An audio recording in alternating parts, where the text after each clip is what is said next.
desde el verso 10 en adelante hasta el 12, verso 4. Sin embargo, vamos a leer solo los versículos del capítulo 12, del 1 al 4. Solo vamos a leer Génesis 12, del 1 al 4. Dice así la palabra de Dios. Pero Jehová había dicho a Abraham: vete de tu tierra y de tu parentela y de la casa de tu padre a la tierra que te mostraré. Y haré de ti una nación grande y te bendeciré y engrandeceré tu nombre y serás bendición. Bendeciré a los que te bendijeren y a los que te maldijeren maldeciré. Y serán benditas en ti todas las familias de la tierra. Y se fue Abraham como Jehová le dijo, y Lot fue con él, y era Abraham de edad de 75 años cuando salió de Harán. Padre, tu nombre sea santificado en medio nuestro. Podamos adorarte hoy como debemos hacerlo, exponiéndonos debidamente a tu palabra. Usa a este hombre, usa a este salvado por gracia para exponer tu palabra con denuedo, con verdad, y concédele a todo tu pueblo escuchar tu palabra y usa tu palabra poderosamente entre nosotros para salvar, para santificar. En Cristo te lo imploramos. Amén. Vivimos tiempos verdaderamente convulsos. Vivimos tiempos realmente para los cubanos de muchos sacrificios. Vivimos tiempos convulsos en el mundo. En el mundo se viven tiempos convulsos en una sociedad de consumo. Todos tienen que trabajar mucho para cumplir las expectativas de todo lo que quieren tener, para mantenerse con un carro, y se piensa, muchos quieren tener un carro ellos, pero un carro para el joven de 17 años porque ya está sacando la licencia, pero además de eso hay que tener una casa propia, pero además de eso hay que tener internet, no nos puede faltar ciertos televisores, no solo en la sala, hace falta un televisor en el cuarto, hace falta un televisor en la cocina, y eso lo hace tener vidas convulsas de mucho trabajo. Vivimos tiempos convulsos en una parte del mundo en guerra, de verdad.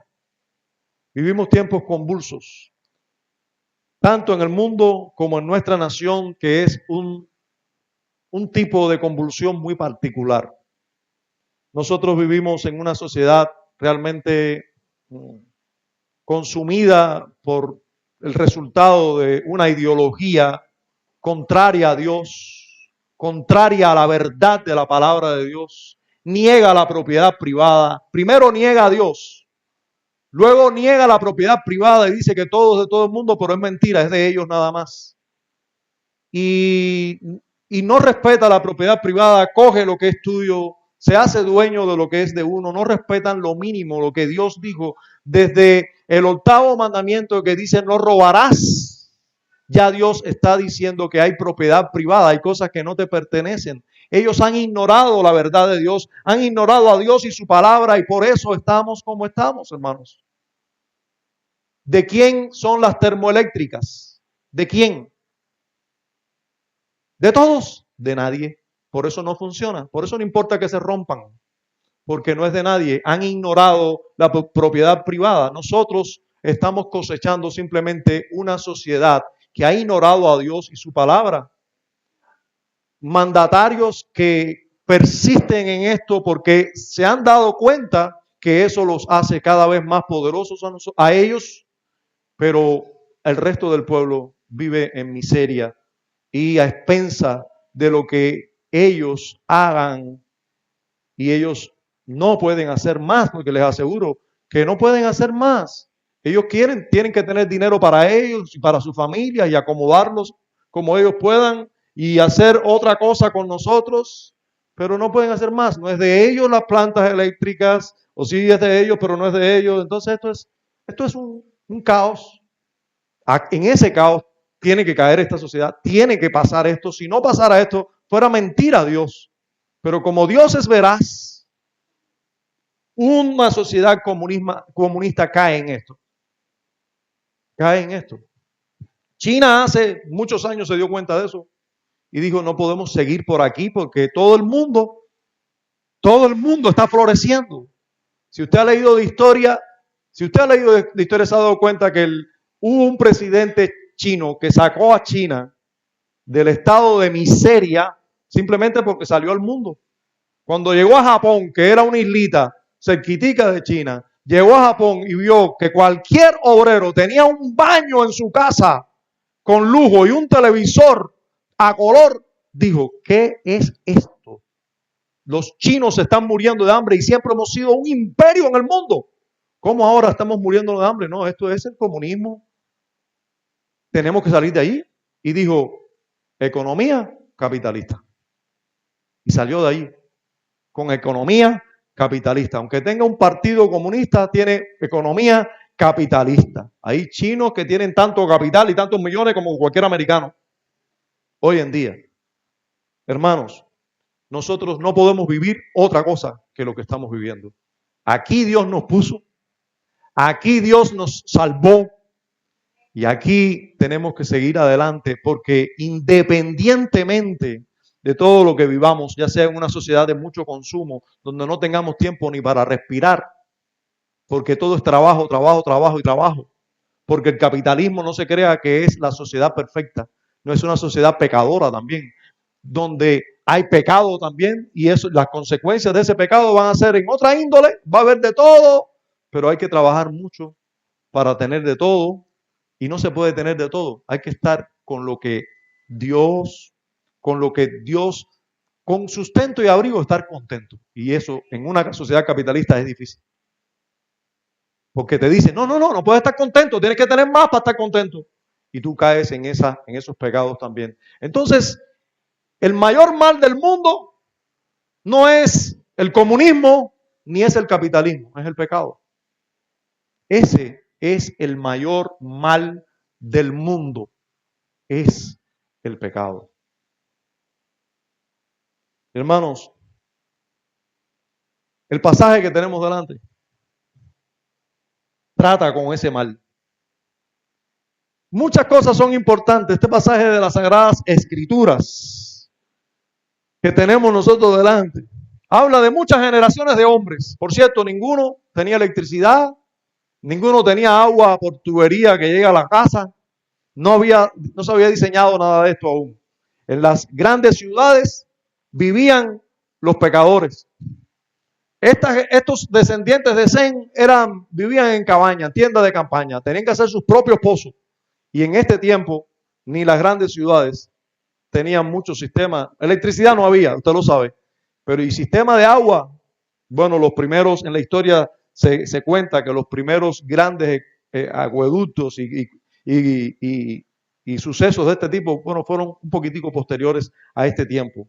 Pero estos hombres, se habla de ellos, se habla de sus hijos y de muchas generaciones y de muchos años viviendo. Sin embargo, todo eso, usted no va a encontrar que se habla del trabajo que ellos pasaban, ni de si dormían bien o no dormían bien, si había mosquitos o no había mosquitos, de eso no se habla. Hay una cosa que la Biblia tiene como centro, y eso es lo verdaderamente importante. Lo que Dios le da importancia es lo que es verdaderamente importante. Vamos a ver qué es verdaderamente importante y trascendental para todos los hombres. Para todos los hombres, en todos los tiempos y en todas las sociedades. Ya sea una sociedad patriarcal, ya sea una sociedad monárquica donde hay un rey y es el gobernante, ya sea una sociedad comunista o capitalista. ¿Qué es lo que es verdaderamente importante? Ya seas un niño, ya seas un joven, ya seas un adulto mayor, ya seas un anciano, ¿qué es verdaderamente importante para ti? Bueno, con eso trata nuestro pasaje de hoy. Hoy veremos en este relato del Génesis, el evangelio. La buena noticia para el hombre. La buena noticia para el hombre es el evangelio. El evangelio se le revela aquí a Abraham de una manera más gloriosa.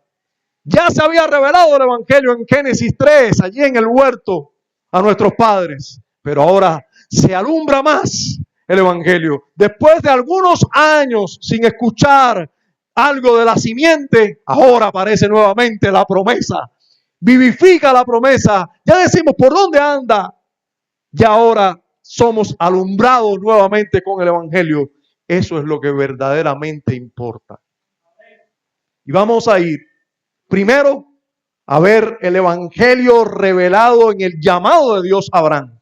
Primero vamos a ver esto. O sea, vamos a ver primero el último pasaje, que es el que leímos.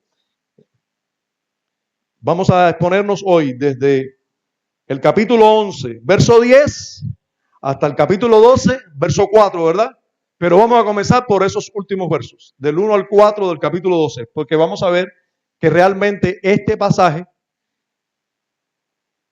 es central y el anterior está subordinado a este. Por eso vamos a ver primero este. Vamos a ver el evangelio revelado en el llamado de Dios a Abraham. Primero, veamos que en los primeros 3 versos hay un llamado total aquí. Un llamado glorioso, celestial, divino a un hombre. Dios revela el evangelio ¿a qué hombre? Usted dirá, no, el santo patriarca Abraham, Dios le reveló el evangelio. No, hermano, Dios le reveló el evangelio a un idólatra. Abraham era un idólatra.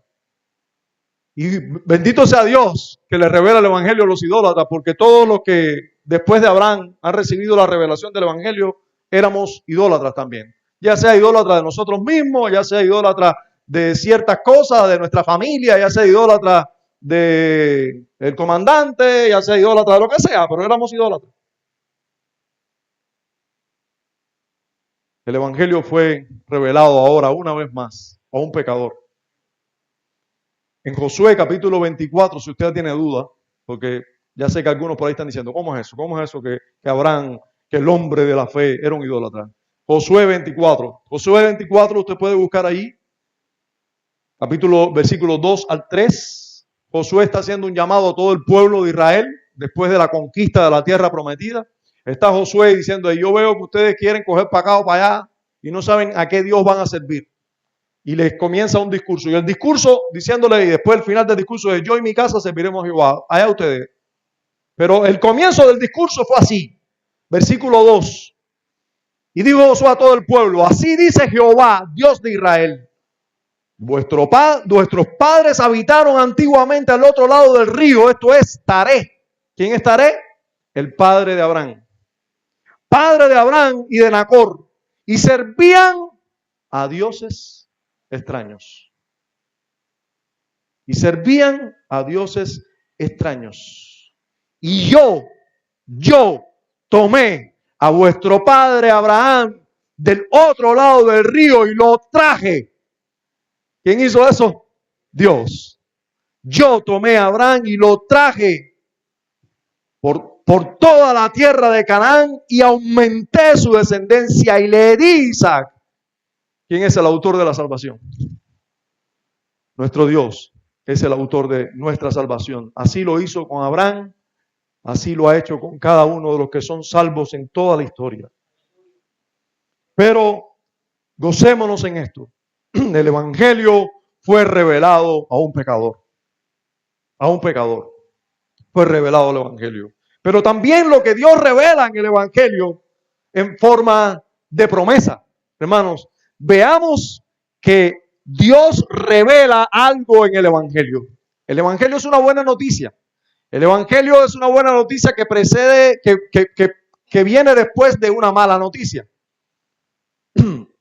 Y el evangelio siempre está postulado en forma de promesa. Se te promete algo. Se te promete algo. Y aquí está el evangelio. Recuerda hasta dónde estaba revelado o aclarado el evangelio en este tiempo. Si tú eras un hombre de este tiempo, sobre todo si éramos un hombre de la descendencia de Sem. Por esa descendencia, la mayoría de los patriarcas de esa descendencia conservaban la tradición oral de lo que Dios había dicho en el huerto del Edén.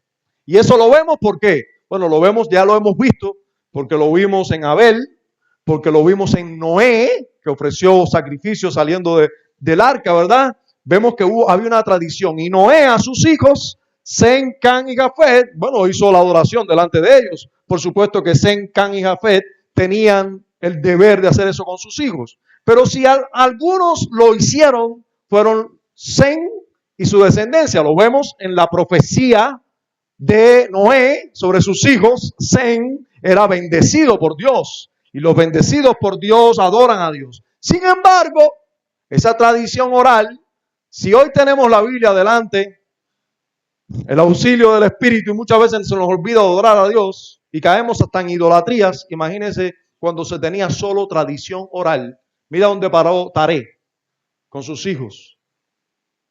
¿En qué pararon? Viviendo en una tierra donde se adoraba a dioses extraños y ellos adoraban también a esos dioses extraños. En medio de esa circunstancia, Dios revela el evangelio en forma de una promesa. Hasta aquí tenían que de la simiente de la mujer iban a ser uno. Hasta aquí lo que tenían era eso. Uno que iba a vencer a Satanás. Iban a ser de una mujer. No sabemos quién es la mujer. No sabemos de qué hombre van a ser. No sabemos de quién va a ser descendiente. Va a descender de una mujer. Y ese va a ser quien va a vencer a nuestro enemigo Satanás. Pero además, ese debe tener algo que ver con un cordero, porque Dios mató un cordero y así vistió a nuestros padres. Así que nosotros tenemos que seguir adorando a Dios, sacrificando corderos y ofreciéndolos a Dios en lugar de nuestros pecados. Entonces esto era lo que tenían, todo lo que tenían del evangelio. Un sustituto debía morir en lugar de ellos y Dios nos va a dar un Salvador que será nuestro sustituto. Va a ser el representante que nos va a salvar, el que va a vencer a nuestros enemigos. Esto tenían del evangelio ya. Y hasta aquí, con esa luz, necesitaban, por supuesto, más luz y la recibieron en este tiempo. La recibieron ahora el evangelio en forma de promesa nuevamente. ¿Y cómo yo les puedo demostrar? Bueno, muy sencillo. Se demuestra por el hecho de que todo lo que Dios hace es prometer. Fíjense en las palabras. Pero Jehová había dicho a Abraham, vete de tu tierra y de tu parentela y de la casa de tu padre a la tierra que te mostraré y haré. ¿Qué cosa es eso? Una promesa de que voy a hacer, pero aquí lo que está haciendo es prometiendo. Y haré de ti una nación grande y te bendeciré. Eso no es promesa. No es, y mira cómo ya te bendije. No, te voy a bendecir, te voy a prometer, te estoy prometiendo que te voy a bendecir, te bendeciré. Y a los que te bendijeren, dice, te bendeciré y engrandeceré, promesa, tu nombre y serás bendición, serás. Todo lo que tenemos aquí delante es una promesa. El evangelio se nos da por medio de promesas. El que cree las promesas, no cualquier promesa, promesas de Dios, porque a nosotros nos están prometiendo hace tiempo los hombres muchas cosas y todas son mentiras. Algunos están esperando todavía las promesas de los hombres porque creen en los hombres. Y realmente los mentirosos son buenos diciendo mentiras. Sí, hermano, si usted se pone a la televisión y usted ve ahí y dice, ay, ¿verdad que tienen una apariencia así de estamos aquí, nosotros sí? Usted dice, no. Tiendes a creerlo. Pero debes recordarte. ¿Qué es el hombre?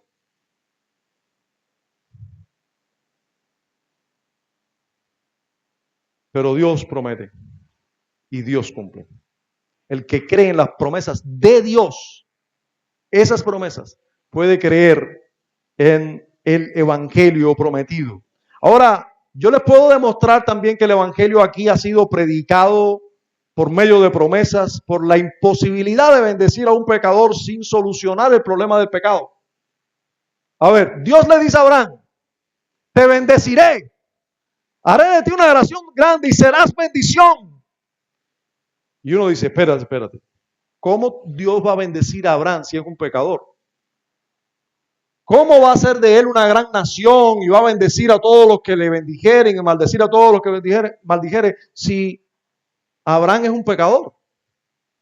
Para que eso pueda ocurrir realmente en una persona, aunque Dios quiera hacerlo, hermanos, Dios no puede pasar por encima de su justicia.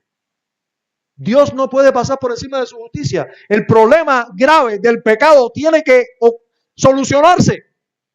Dios no puede pasar por encima de su justicia y bendecirte a un pecador acérrimo. Dios lo que le espera es la maldición, es la ira, no la bendición. Entonces, pero Dios ha prometido que va a bendecir a Abraham. Entonces, eso implica que Dios va a resolver el problema del pecado en Abraham. Entonces ahí está implícito el evangelio. Dios, tú me vas a bendecir, tú vas a bendecir mi nombre, vas a hacer que mi nombre sea grande y mi pecado. Entonces tú vas a resolver el problema de mi pecado, hermano, porque la paga del pecado es muerte. Y lo que ha hecho Abraham hasta aquí es pecar. Como diría Jonathan Edwards, lo que he puesto en la salvación, lo único que he puesto en la salvación ha sido mi pecado. Lo único que ponía a Abraham aquí era su pecado. La ley dice que se debe cumplir perfectamente, si no, eres maldito. Así lo dice Gálatas. Maldito todo aquel que no permaneciera en todas las cosas escritas en el libro de la ley para hacerlas. Yo sé que no había un libro de la ley todavía escrito en el tiempo de Abraham, para los que ya tienen ese sable sacado, pero ya había una ley en su corazón. Ya había una ley escrita en su corazón que decía que él tenía que amar a Dios con todo su corazón, fuerza, alma y mente, y a su prójimo como a sí mismo. Que tenía cada uno de los mandamientos de Dios escritos allí. Sí, el decálogo escrito en el corazón.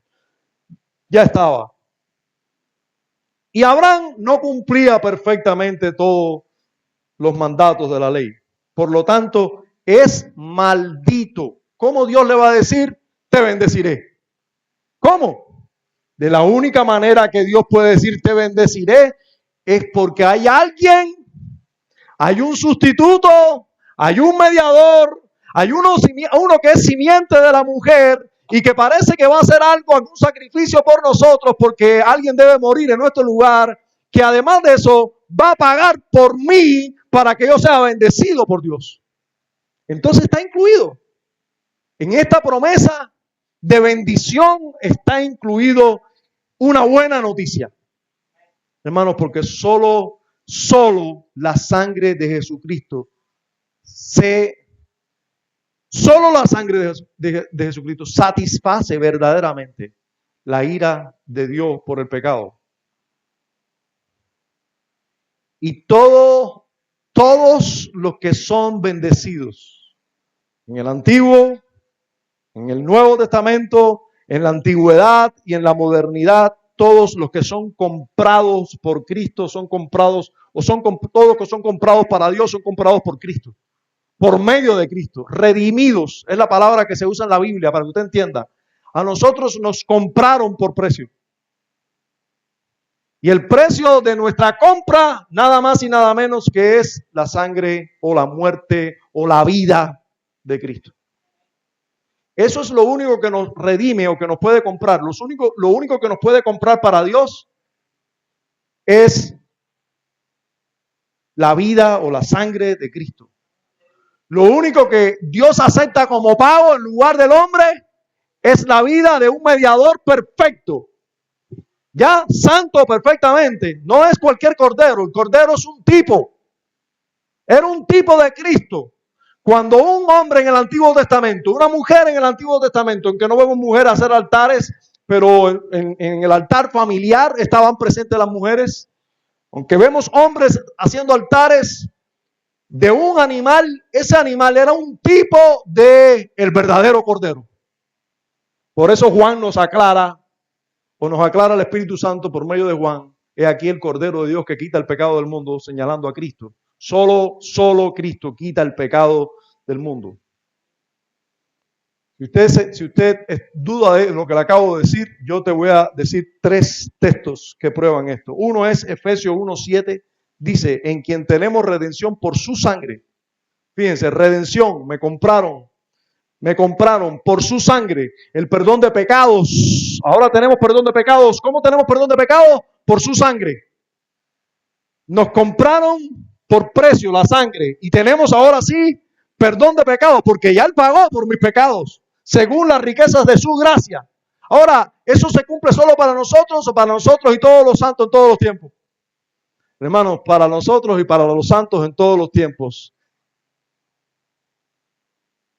Abraham podía decir, mis pecados parece que son perdonados porque Dios me va a bendecir. Mis pecados son perdonados. Ya no hay problema con el pecado. Alguien llevó mi pecado. Abraham junto con nosotros podía decir, tengo redención por la sangre de algún mediador que Dios va a poner en lugar mío. Dios parece que me va a comprar porque me va a bendecir. Me va a hacer para Él. Va a hablar bien sobre mí cuando de mí no se puede hablar bien. Eso solo por medio de alguien que paga en mi lugar.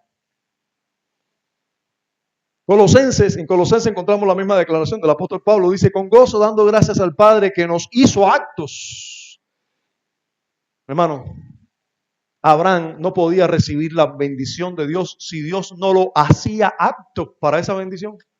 Usted se da cuenta que está el evangelio implícito cuando se le dice, te bendeciré, en ti serán benditas todas las naciones de la tierra. Todo el que te bendiga lo bendeciré y todo el que te maldiga lo maldeciré. Yo voy a ser tu Dios, bendiciéndote.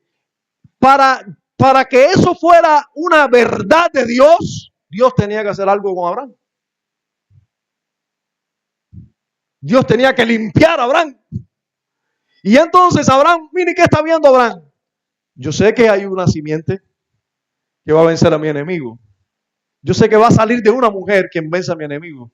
Yo sé que ese va a hacer algún sacrificio en mi lugar, porque alguien tiene que morir en lugar mío.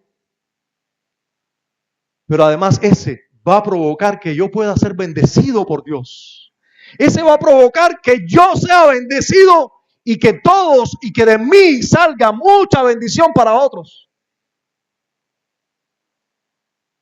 Indudablemente, Abraham estaba viendo algo más del evangelio en su tiempo.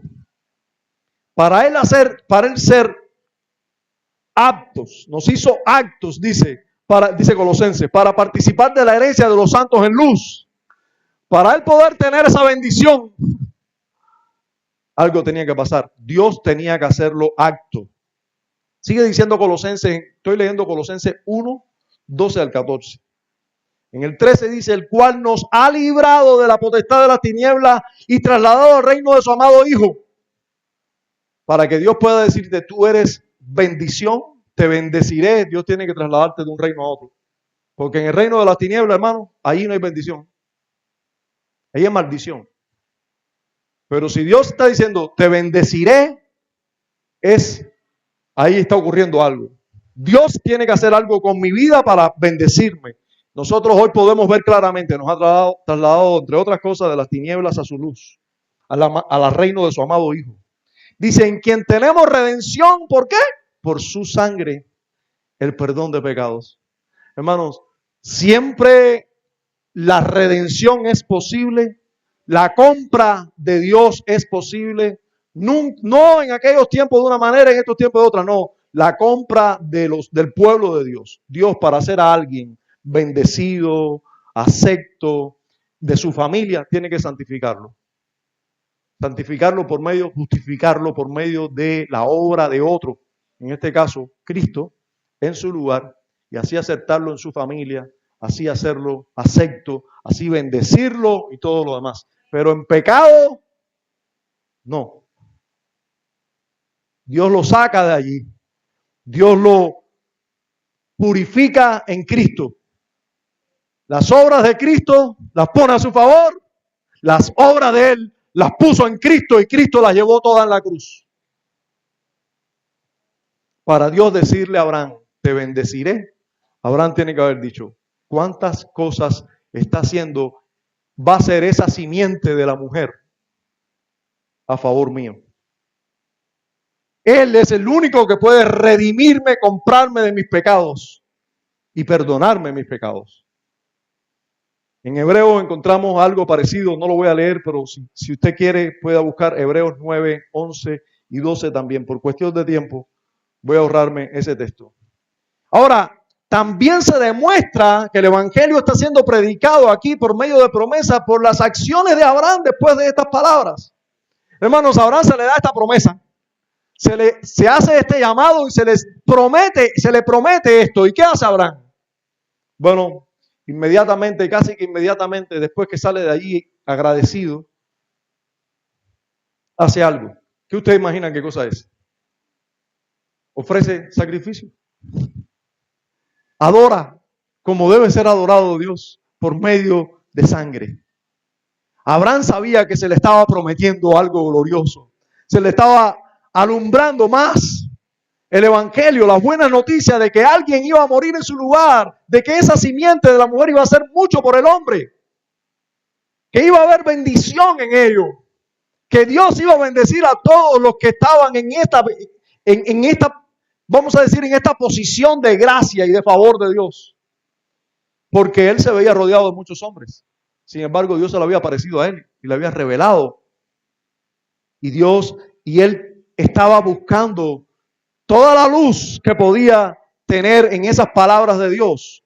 Y los versos 7 y 8, mire conmigo lo que sucede. O sea, inmediatamente después dice, y apareció Jehová a Abraham y le dijo, a tu descendencia daré esta tierra, recordándole lo que había dicho ya. Le dice solo una porción de lo que ya le había prometido. Y miren lo que hizo inmediatamente, reacción inmediata. Y edificó allí un altar a Jehová, quien le había aparecido. Pero si fuera poco, dice el versículo 8, luego se pasó de allí a un monte al oriente de Betel y plantó su tienda, teniendo a Betel al occidente y Jai al oriente, y edificó allí altar a Jehová e invocó el nombre de Jehová. Hermanos, el evangelio se le anunció. Y él dijo, oh, ¿cuánto tiempo he olvidado lo que mis padres me habían dicho? Que Dios debe ser adorado por medio de un sacrificio en lugar mío. El cordero debe morir en mi lugar.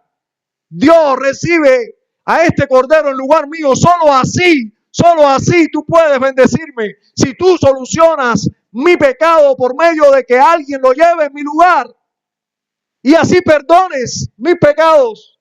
Pero por el único que son perdonados los pecados, por el único que hay perdón de pecado, por el único que hay verdadera redención es por Cristo Jesús. Pero estos corderos tipificaban, adelantaban, anunciaban que venía un verdadero cordero a morir en lugar de ellos. Seguía siendo esa promesa de Dios que ellos debían esperar. Pero indudablemente el evangelio les fue anunciado. Comenzó a adorar verdaderamente, comenzó a buscar a ese cordero y presentarlo delante de Dios. Dios indudablemente estaba revelando el evangelio a Abraham. Pero también demostrado en la renovación de esta promesa que Dios le hace. Dios le renueva esa promesa. Dios le vuelve a recordar el evangelio. Hermano, usted sabe qué es lo que remedio les voy a dar. Anótelo.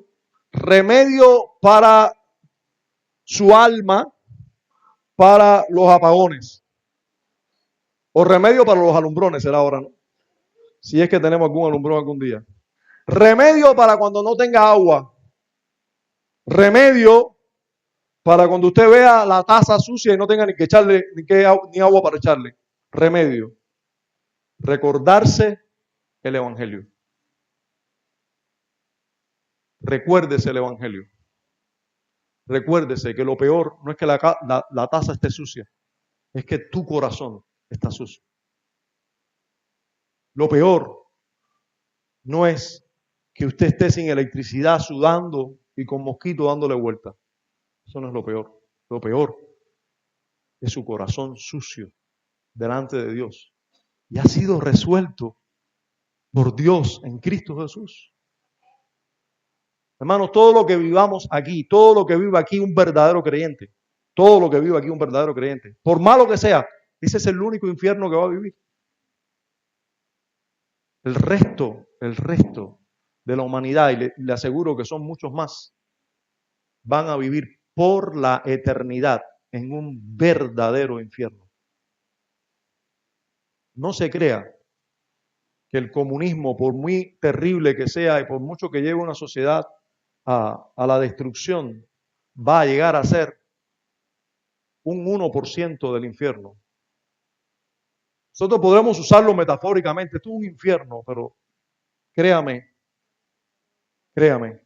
por la luz tenue que da las escrituras del infierno, porque si diera más luz, yo creo que todos estuviéramos aquí, agarrados aquí, no nos quisiéramos separar de ningún lugar de culto, si lo supiéramos de verdad, si estuviéramos conscientes de verdad de los males del infierno, estoy seguro que todos estuviéramos más agarrados de Cristo, al menos los que tenemos visión para ver, y estuviéramos más agradecidos a Cristo, y viviéramos más plenamente para Cristo.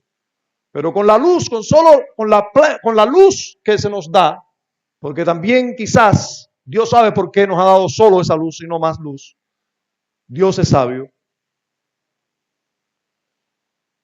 Lo que sí es cierto es que el Evangelio es la píldora más eficaz para todos nuestros males. Y como Abraham no lo tenía escrito en ningún lado, quizás Dios le renueva esa enseñanza una y otra vez y le promete una y otra vez lo mismo. Abraham, ¿tú crees que a mí se me olvida? A mí no se me olvida. Te prometí esto. Vengo a confirmártelo. Y aunque se lo dice 2 o 3 veces más, vamos a ver que en el capítulo 22, estamos en el capítulo 12, ¿verdad? En el capítulo 22, versos 17 y 18, después que Dios le pide a Abraham que dé a su hijo, ¿recuerda? Primero le dijo, yo te voy a dar tu hijo, tranquilo, se lo da. Y después le dice, dame a tu hijo. Abraham, que creía en Dios, fue y le iba a dar su hijo. Solo que Dios, que era solo una prueba. Después de esto, Dios le dice, de cierto, Abraham, te bendeciré. Estoy leyendo el 22:17. 22:17 dice, de cierto te bendeciré y multiplicaré tu descendencia como las estrellas del cielo y como la arena que está a la orilla del mar. Y tu descendencia poseerá las puertas de sus enemigos. Y en tu simiente serán benditas todas las naciones de la tierra. El evangelio recordado, te voy a bendecir. Y ahora mira qué glorioso, qué palabra usa, tu simiente. ¡Oh! ¿Usted se imagina los brincos de Abraham? Había acabado de recuperar a su hijo. Y el evangelio es revelado por promesas, pero cada vez es más revelado. Y ahora Dios usa la palabra simiente y él inmediatamente se le alumbra a la mente. Dice, así se le dijo a nuestros padres, de la simiente de la mujer. Y ahora ya sé que este es mi simiente. Oh, este hijo que Dios me dio y que ahora me preserva. Este es mi simiente y de mi simiente, de aquí, de nuestros lomos, saldrá la salvación para todas las naciones. Este es el Mesías prometido, viene por aquí. No dudo que Abraham dirá, bueno, ¿será Isaac o será alguien que viene de Isaac? Bueno, humanamente seguro tenía sus conflictos teológicos, pero lo que sí podía estar seguro es que ahora él era el escogido dentro de todos los pueblos y todas las naciones que habían sido dispersados por todo el mundo. Dios lo había escogido a él para que de él saliera el que iba a ser para bendición a todas las naciones. La luz del evangelio, hermano. La luz del Evangelio sigue alumbrándose.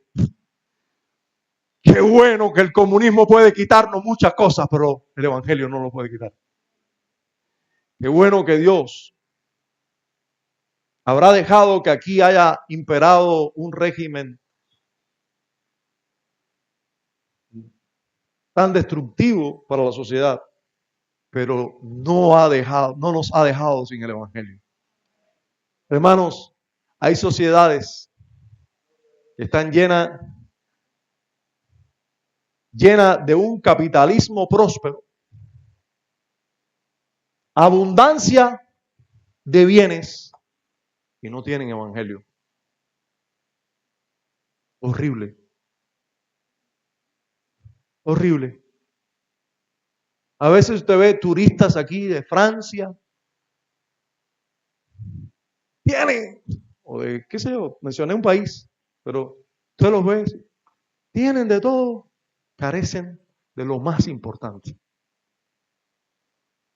Puedes recorrer ciudades completas en lugares muy prósperos y no haber una iglesia sana. Hermanos, bendito sea Dios porque nos ha dado el Evangelio. Bendito sea Dios porque nos ha dado el Evangelio.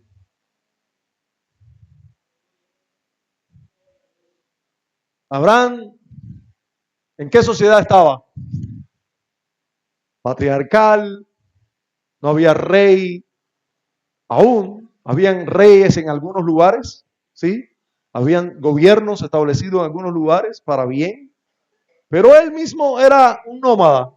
Estaba lo mismo aquí que allá, con un poquito más de libertad que nosotros, se podía mover de un país a otro. También tenía fronteras terrestres, nosotros no. Pero Abraham tenía muchos problemas de los que nosotros tenemos hoy. Por eso, de hecho, Abraham, vamos a estudiar eso, pero vamos a ver que Abraham va a ser un hombre que construye pozos, que hace pozos de agua. Es necesario el agua para vivir. Usted y yo lo sabemos muy bien, que es muy necesario el agua. Abraham estuvo construyendo pozos en todos los lugares que iba, hacían pozos. Otros querían tomar de sus pozos sin trabajar, pero Abraham sabía trabajar. Y hacer un pozo, yo les invito un día a tratar de hacer uno. Es bien difícil. Y más en los lugares que ellos vivían parece que era muy difícil hacer un pozo. Era toda una empresa hacer un pozo. Hermanos, pero Abraham tenía muchos problemas, tenía que pasar muchos trabajos, pero gozaba de las buenas nuevas del Evangelio. Dice Mateo capítulo 1, versículos 1 y 2. Libro de la genealogía de Jesucristo, hijo de David, hijo de Abraham. Abraham engendró a Isaac, Isaac a Jacob y Jacob a Judá y a sus hermanos. Abraham, en ti, en tu simiente serán benditas todas las naciones de la tierra. Y ahora el libro de Mateo nos dice, Jesús, libro de la genealogía de Jesucristo, hijo de David, hijo de Abraham. Hermanos, el Espíritu de Dios nos está conduciendo a mirar a la luz del Evangelio en la vida de Abraham. ¿No se da cuenta? A Abraham se le promete que en su simiente, de su semilla, vendría el que sería la luz y la bendición para todas las naciones. Y allí en el Nuevo Testamento se coge un faro, no una linterna recargable, no, todo un faro con toda la potencia y todos los luminares del mundo, y se alumbra toda la Biblia, y se alumbra el libro de Génesis, y se dice, libro de la genealogía de Jesucristo, hijo de David, hijo de Abraham. Miremos a Abraham, él era el que tenía ya en sus lomos la promesa. En sus lomos estaba la simiente. De Abraham venía el que había de nacer irremediablemente para salvación de todos los hombres. Esa es la buena noticia. Cristo vino, hermanos.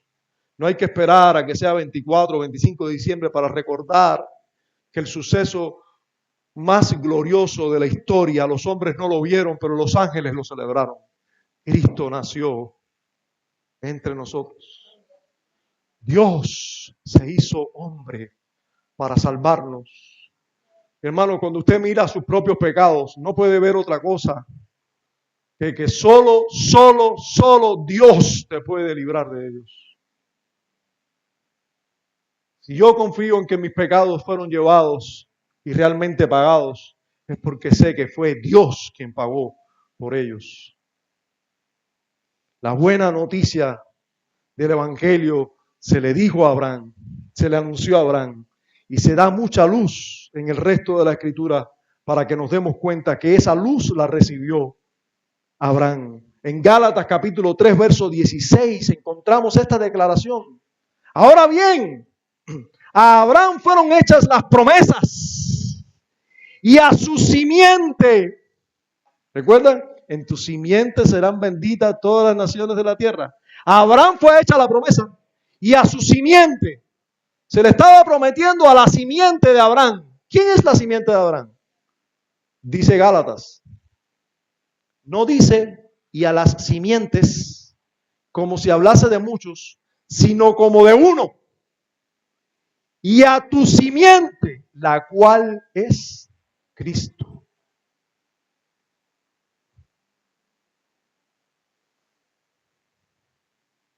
Bendito sea Dios. Bendito sea Dios, porque usted puede encontrarse aquí que Abraham recibió una promesa. Y que en la economía de Dios,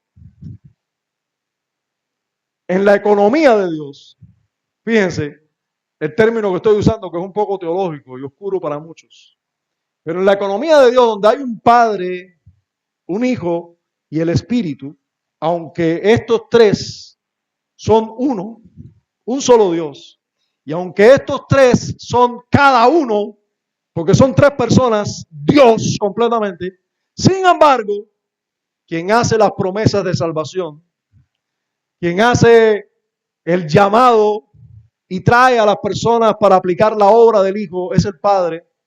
Y el Padre ahora está aquí delante de un hombre prometiéndole, pero no solo al hombre, también a Cristo. Le estaba prometiendo que Él iba a hacer para salvación de todas las naciones. Dice, ahora bien, a Abraham fueron hechas las promesas y a su simiente. Quiere decir que la promesa fue hecha a Abraham y a Cristo. Ahí estaba el Hijo, conocedor de todo, pero en la economía se le ha ido las cosas. En la economía de Dios, Él no sabía todo, pero en la economía, como Cristo, como hombre, viniendo aquí, se le dice, y en ti, se te está prometiendo, en ti serán benditas todas las naciones de la tierra. En tu obra en la tierra, como Mesías, como hombre, en ti serán benditas todas, vendrá salvación para todas las naciones de la tierra.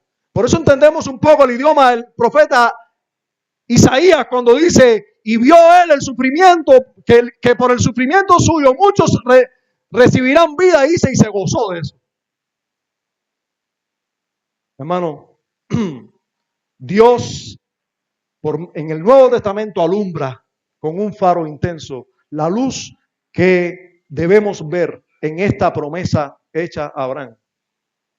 En Gálatas mismo, si seguimos leyendo, pero ahora vamos a leer un poquito arriba, en vez del verso 16, en el verso 13 y 14 dice, Cristo nos redimió de la maldición de la ley, hecho por nosotros maldición, porque está escrito, maldito todo el que es colgado en un madero, para que en Cristo Jesús la bendición de Abraham, escuchen, para que en Cristo Jesús la bendición de Abraham, la bendición que se le dio a Abraham, alcanzase a los gentiles, a fin de que por la fe en la promesa de Dios solamente, en la promesa de Dios darnos un Salvador, recibiésemos la promesa del Espíritu. Nosotros recibimos la promesa y la creemos, se nos da el Espíritu. Y eso ocurre así, Yo sé qué ocurre primero y qué ocurre después, porque Dios lo dice en su palabra, pero ocurre simultáneamente. Recibimos el Espíritu, recibimos la fe para creer en la promesa.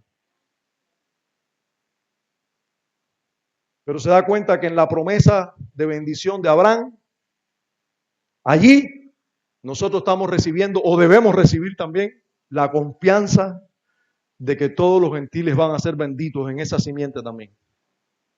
Prometiéndosela a Abraham, se le está prometiendo el Evangelio, la buena noticia que en Cristo, fíjense que en Cristo Jesús, para que en Cristo Jesús la bendición, Él es la simiente, la bendición de Abraham alcanzase a todos los gentiles.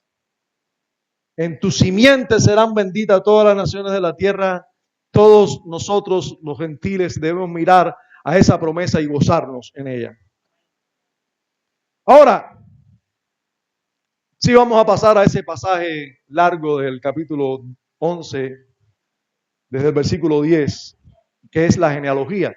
Ahora, yo creo que el Evangelio también es revelado en la genealogía. ¿Por qué? Creo que el Evangelio es revelado en la genealogía porque veo claramente que el Espíritu Santo revela el Evangelio poniendo a Abraham, su llamado, la promesa y el cumplimiento inicial de ella como centro de esta porción de Génesis. Sí. Y la genealogía anterior es simplemente un preámbulo a lo que Dios va a hablarnos de Abraham y sobre todo la simiente de Abraham. De cómo Dios va a seguir siendo fiel a lo que prometió a los padres Adán y Eva. Dios es fiel porque ahora toma a Abraham y hace una gran obra con Abraham. ¿Y qué cosa es la genealogía que tenemos antes de hablarnos de Abraham?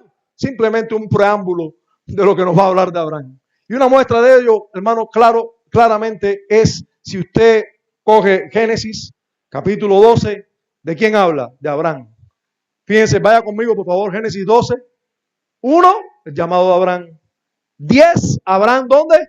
En Egipto. Así por lo menos lo tiene mi Biblia. Abraham en Egipto. Si sigue leyendo Génesis 13, Abraham y Lot se separan. ¿De qué trata? Abraham. Génesis 14, Abraham liberta a Lot. Génesis 14, 17, Melquisedec bendice a Abraham. Génesis 15, Dios promete a Abraham un hijo. O sea, así usted va a llegar hasta el capítulo 25, disculpe, hasta el capítulo 25, versículo 11, que se habla de la muerte de Abraham. Entonces, todo Moisés, inspirado por el Espíritu, se concentró en ¿quién? Hermanos, en Abraham. El centro de la historia de la Biblia es la simiente de Abraham, la simiente prometida por Dios, el Evangelio, las buenas noticias. Pero, ¿de dónde viene la simiente? De los lomos de Abraham.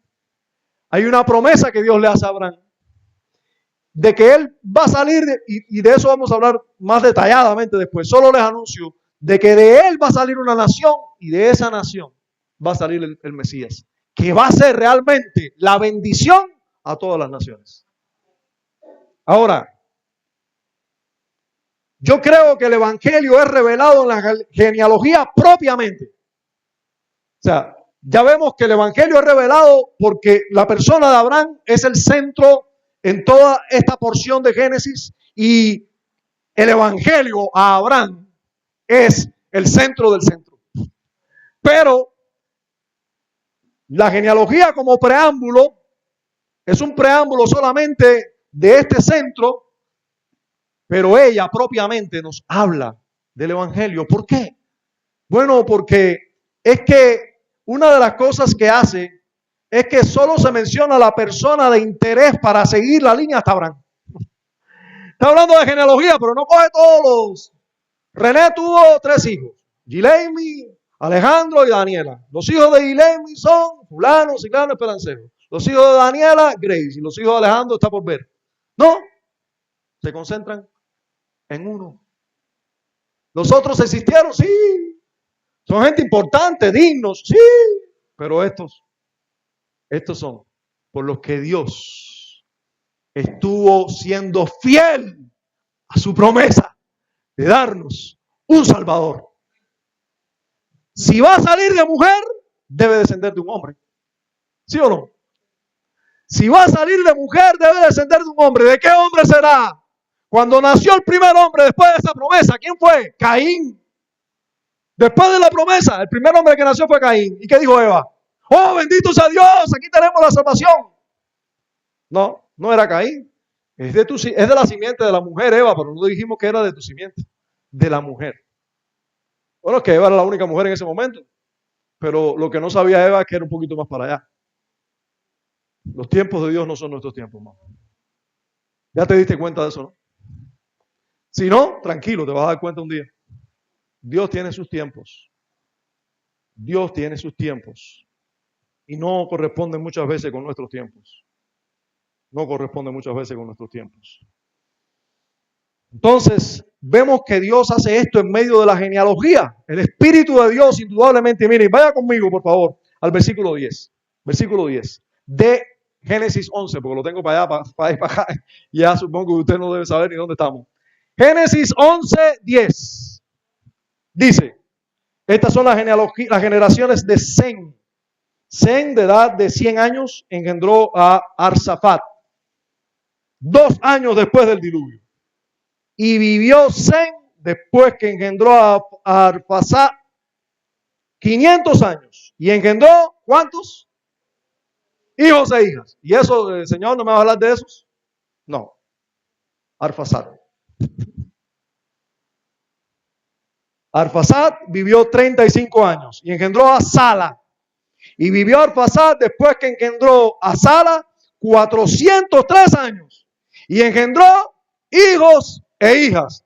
¿Y el Señor no me va a hablar de eso? No, porque quiero que te concentres en que yo he sido fiel manteniendo una generación, una línea en que mi simiente prometida está ahí.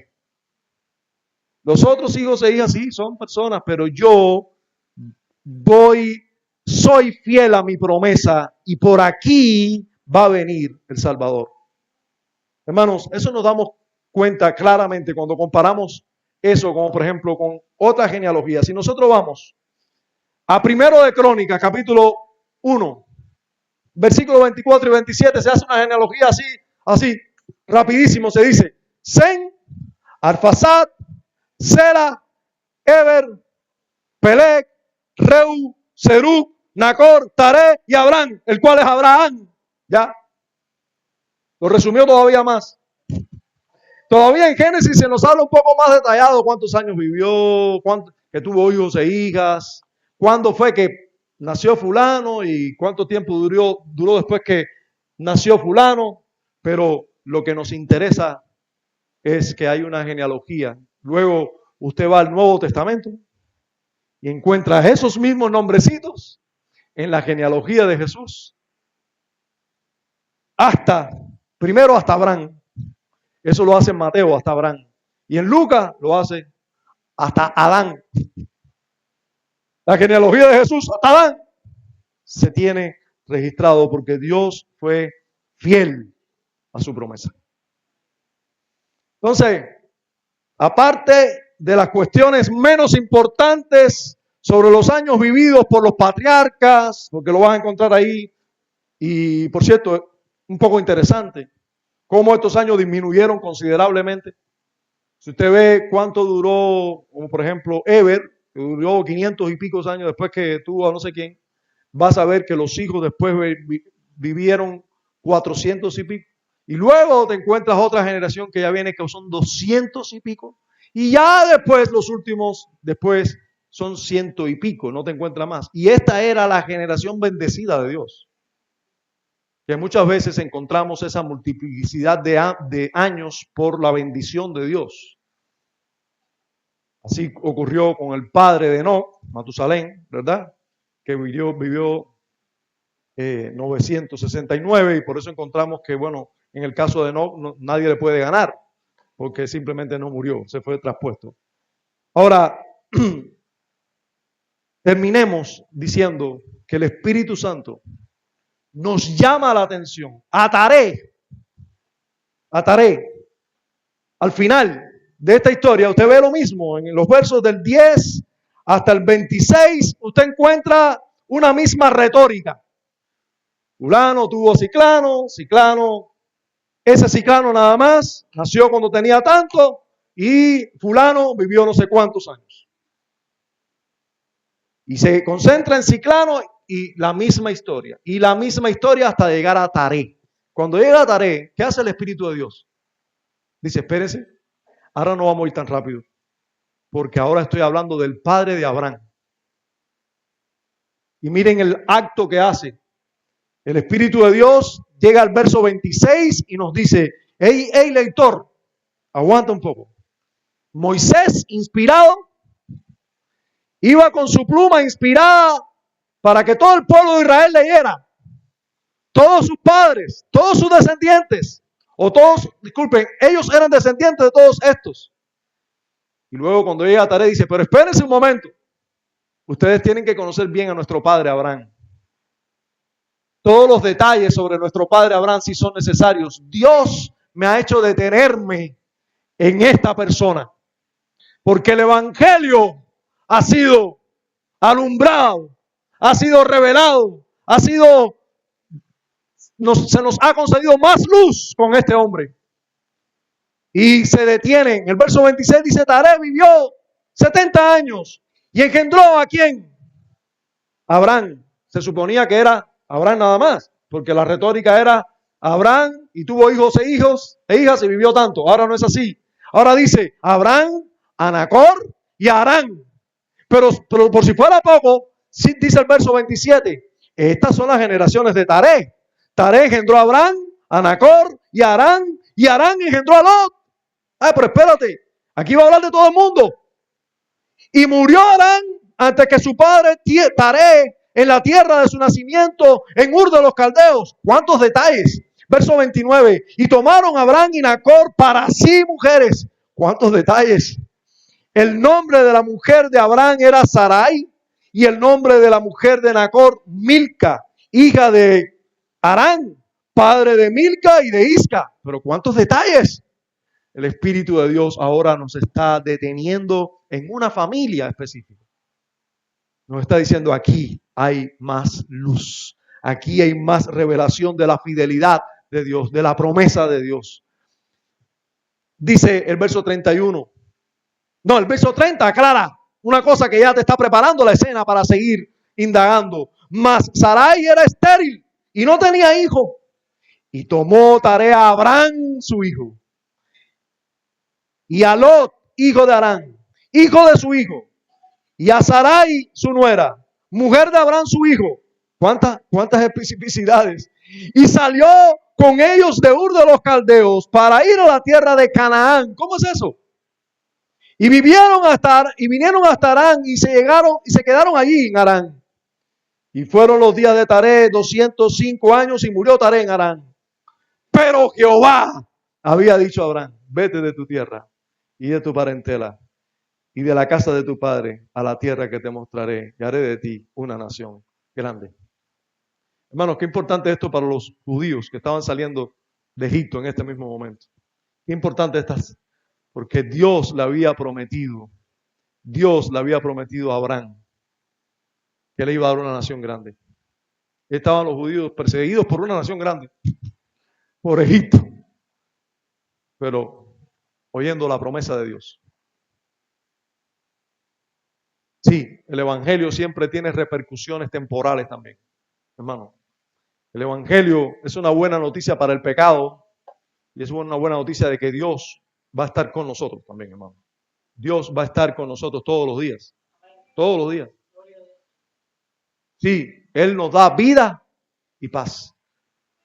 Él realmente dijo, te bendeciré.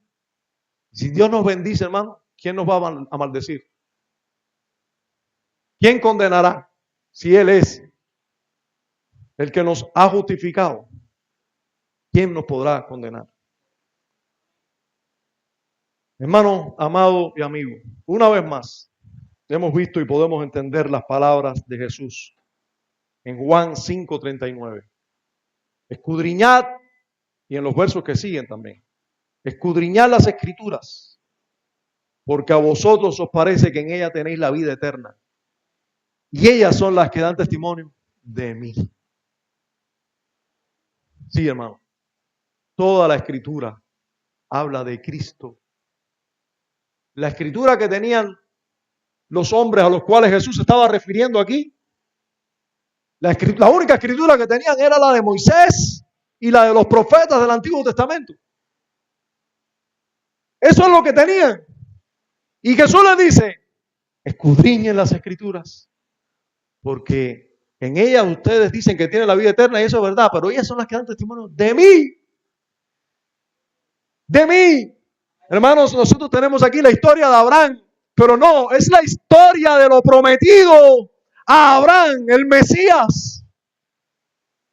Es la historia de cómo Dios fue fiel a su promesa. Lo que le prometió a los padres ahora lo mantiene después del diluvio con la descendencia de Sem y con uno específicamente, independientemente que había una genealogía hasta a él le dice, hay más luz. De ti saldrá el que será bendición para todas las naciones. Voy a bendecirte a ti como nación, pero porque de ti van a ser el que será bendición para todas las naciones.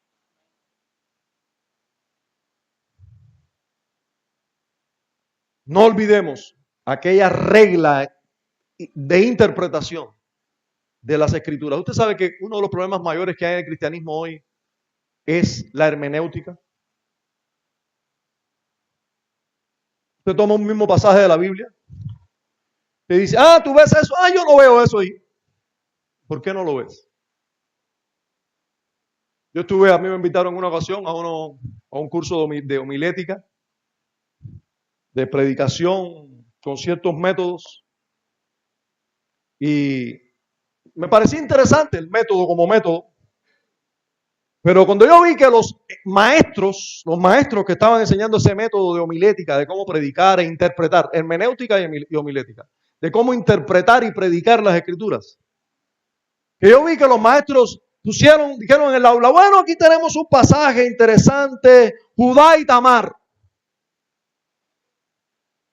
¿Por qué ustedes creen que aparece la historia aquí de Judá y Tamar ahí como metida en el medio ahí? Y los maestros no sabían interpretar el pasaje de Judá y Tamar a la luz de lo que la Biblia nos obliga a interpretar toda la Biblia. A la luz de que es de Cristo quien habla toda la Biblia. Y que Judá y Tamar tenían que estar allí como una historia importante porque fue de Tamar que nació aquel que llevaba la simiente de la mujer. No podían entender eso. Yo dije, ¿en qué curso yo estoy? Si los maestros no ven eso, ¿en qué curso yo estoy? Y por supuesto, me salí del curso, aunque tenía algunos elementos a considerar. Simplemente, sin luz. Es un curso sin luz. Porque si tú estás enseñando hermenéutica y no tienes en cuenta que la Biblia te exige una hermenéutica. Hermano, no es la hermenéutica tuya. Hermenéutica es el arte de interpretar, ¿ya? Nosotros debemos interpretar las escrituras ¿cómo? ¿Cómo interpretamos la escritura? Bueno, como la escritura te enseña a interpretar. ¿Cómo es eso, pastor? Bueno, como la escritura misma interpreta los pasajes de la escritura misma. Y ya. Si yo digo ahora aquí, en tu simiente serán benditas todas las naciones de la tierra, estoy aquí en Génesis leyendo Génesis, y ¿qué será eso de la simiente? ¿Me dice algo la Biblia de esa simiente? Si me dice algo la Biblia, ya la Biblia me está enseñando a interpretar ese texto. Entonces yo tengo que usar la Biblia para interpretar la Biblia. La Biblia me exige a mí, no solo que yo interprete la Biblia con la Biblia, sino que la Biblia me exige a mí que yo debo ver que en toda la Biblia se me habla de Cristo. Me exige eso. ¿Por qué? Porque Cristo dijo, escudriñad las escrituras, porque a vosotros os parece que en ella tenéis la vida eterna y ellas son las que dan testimonio de mí. No quiere decir que ahora Arfasad, ¿qué querrá decir Arfasad? Arfasad debe decir algo de Cristo, porque todo, no, hermanos, sino que la Biblia, la revelación de la Biblia da testimonio de quién es Cristo, de la promesa. Cristo aquí, en esta historia, todo genealogía, pero preparándote para llevarte ¿a dónde? A una promesa de Dios en Génesis, que hay una simiente que Él prometió y ahora está diciendo, esa simiente va a salir de Abraham. Abraham va a salir de ti, pero además de ti va a salir la nación de donde va a salir la simiente. Por eso voy a engrandecer esa nación, voy a cuidar esa nación. Y todo el mundo va a estar perdido, pero esta nación va a tener mi revelación. Voy a ser su Dios, voy a guiarle, voy a disciplinarles, voy a aconsejarles, les voy a dar una ley para que se guíen por ella. Voy a cuidar esa nación como una cuna preparada para que nazca el que será de bendición para todas las naciones. Y Abraham dijo, bendito sea Dios. Hermanos, en Lucas se nos narra algo revelador para saber cómo interpretar las Escrituras. Lucas nos habla de ciertos discípulos que iban camino a Maús. ¿Usted recuerda? Después de la resurrección. Y Cristo se les aparece resucitado y les dice, hey, ¿cómo están? ¿Por qué ustedes están así tristes? Y hablando como preocupados. Y ellos le dicen, pero tú eres el único paisano que no sabe lo que ha pasado en estos días en Israel, en Jerusalén. No, cuéntenme. Cristo Jesús, que fue un varón piadoso, que fue un gran maestro, que fue crucificado, que fue tomado por las autoridades, crucificado. Nosotros le vimos morir. Pero ahora estamos un poco asombrados porque las mujeres de nosotros fueron a la tumba y encontraron que la tumba estaba vacía. Y ahora como vieron la tumba vacía, dice que se le aparecieron ángeles. Así mismo. Eso que le estoy diciendo, lo dice. Así mismo interpretaron ellos. Miren cómo es el ser humano de incrédulo. Como ellas vieron la tumba vacía, ahora dicen que vieron ángeles. Y no fue así como le contaron a ellos. Ellos dijeron, vimos la tumba vacía y vimos ángeles. Eso fue lo que dijeron las mujeres. Pero tú sabes, nosotros los hombres no hacemos caso de las mujeres. Y nos extrañamos muchas veces por no hacerle caso. Y otras veces nos extrañamos por hacerle caso. Así que no sabemos ni qué vamos a hacer. Entonces, lo que sí es cierto es que estos hombres recibieron un testimonio, pero ellos interpretaron otra cosa. Le dijeron, vimos la tumba vacía y vimos ángeles que nos dijeron que él estaba vivo. Pero ellos dijeron, vieron la tumba vacía. Y entonces dice que vieron ángeles. Pero otros de nosotros fueron a la tumba y también la encontraron vacía. ¿No sabes eso? Y Jesús les dijo, incrédulos, tardos de oído y de corazón para creer las promesas de Dios. Y dice la palabra del Señor también, no era necesario, que Jesús les dice a ellos, no era necesario que el Cristo padeciera estas cosas. ¿No leyeron ustedes al profeta Isaías? Cómo sufrió, era varón de dolores, experimentado en quebranto, y por su muerte iba a dar vida a muchos. ¿No era un cordero el que se reveló en todo tiempo que debía morir en lugar de los hombres? ¿No debía ser el cordero inmolado? ¿No debería morir en lugar de otros? Insensatos y tardos de corazón para creer todo lo que los profetas han dicho. Desde el profeta Moisés se está revelando esto. No era necesario que Cristo padeciera esta cosa y que entrara así en su gloria. Y comenzando Cristo, comenzando desde Moisés, o sea, desde Génesis, ¿qué se le prometió a Abraham? A ver, ¿qué se le prometió a nuestros padres allá en el huerto? Eso es comenzar por Moisés, eso es comenzar por Moisés, por lo que escribió Moisés. Comenzando por Moisés, hablándolo de esta historia de Abraham, y luego dice, y siguiendo por todos los profetas, les declaraba en todas las escrituras lo que de él decían. Entonces, hermano, yo estoy defendiendo mi tesis. Yo podía hacer aquí todo un espectáculo hablándoles de la genealogía y cuántos años vivieron estos hombres, y Abraham, que era un hombre tremendo y fue llamado por Dios. Pero eso Sería mi interpretación de las Escrituras. La interpretación que la Escritura hace de este pasaje es que este pasaje que acabamos de exponernos nos habla de Cristo y del Evangelio. Es de lo que Él dice, de esa simiente prometida que trata esta historia. No es del gran personaje Abraham, llamado por Dios. No, es del gran personaje que Dios estaba prometiendo que iba a ser el Salvador de todos nosotros. Hoy se nos reveló el Evangelio a través de la genealogía y del llamado y promesa a Abraham. ¿Conoces tú la buena noticia? ¿Conoces tú la buena noticia del Evangelio? ¿Realmente conoces la mala noticia que te hace dependiente de la buena noticia del Evangelio? ¿Conoces que tus pecados te condenan? ¿Conoces que el que peca contra Dios, y todos cuando lo hacemos pecamos contra un Dios que es eterno? Pecamos contra un Dios que es sumamente santo, que tus pecados sí los ve sumamente pecaminosos. ¿Sabes tú que tus pecados merecen la ira de Dios por la eternidad, porque Él es eterno?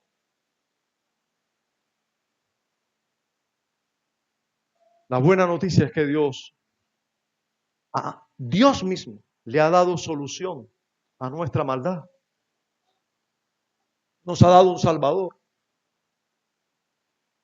Nos ha dado un Salvador, verdadero Salvador. Vivió en nuestro lugar, murió en nuestro lugar, resucitó en nuestro lugar, está a la diestra del Padre intercediendo en nuestro lugar. Miremos a ese Salvador.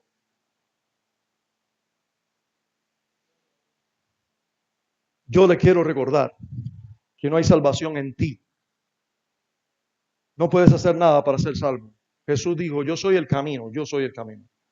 Yo soy la verdad y yo soy la vida. Y nadie viene al Padre si no es por mí.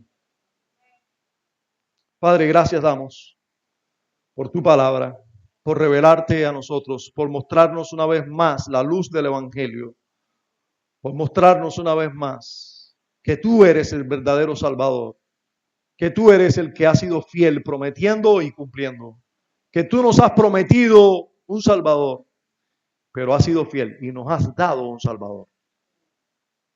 Oh Dios, que nosotros valoremos debidamente a ese Salvador.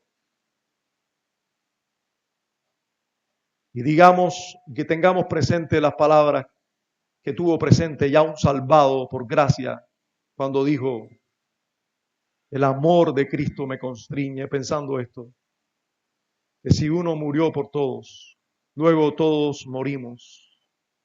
Y los que morimos ya con Cristo no debemos vivir para nosotros, sino para aquel que murió en lugar de nosotros.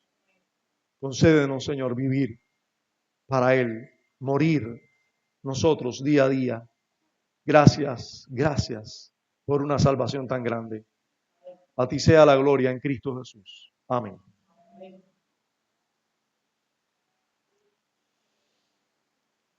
Dios les continúe bendiciendo en este día.